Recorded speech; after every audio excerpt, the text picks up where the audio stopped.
sont tout aussi extraordinaires, en employant un appât humain.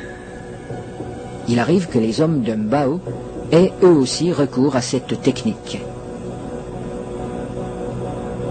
Naina, le chef pisteur, va introduire une jambe dans le terrier et la fera avaler volontairement par le python.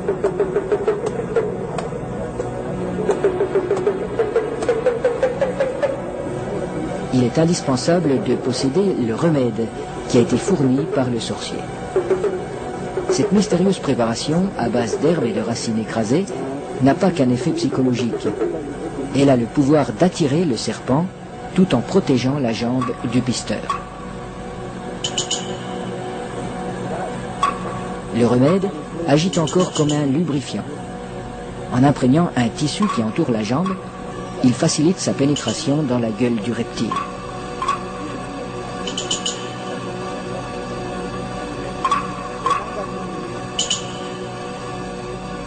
La jambe appât restera en principe intacte, car le python avale simplement cette proie qui vient à lui. À peine sera-t-elle attaquée superficiellement par les sucs digestifs.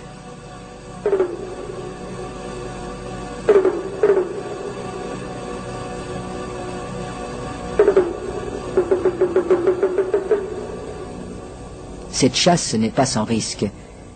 Un python particulièrement puissant pourrait entraîner l'homme dans son repère.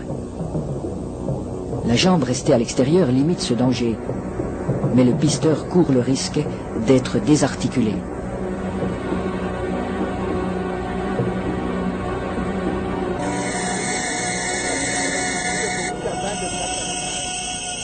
Pour rendre l'attente moins pénible, mais aussi faciliter le glissement des corps de l'homme et de l'animal, on place des feuilles fraîches sous le pisteur.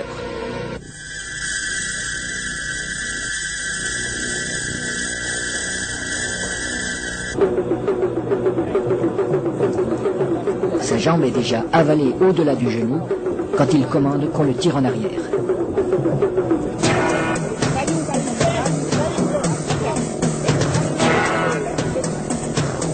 Refusant de laisser échapper sa proie, le python apparaît. Les aides tirent de façon irrégulière. Il secoue le python pour l'empêcher de trouver un point d'appui.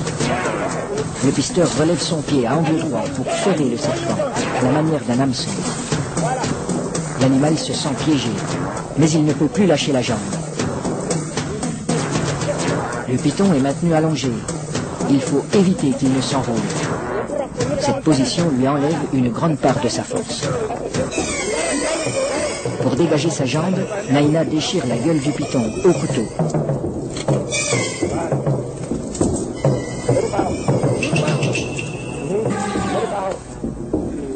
Puis, il lui tranche la tête. Les autres pisteurs relâchent progressivement le serpent. Dans un premier temps, le corps décapité reste inerte. Puis apparaissent des ondulations nerveuses de plus en plus puissantes.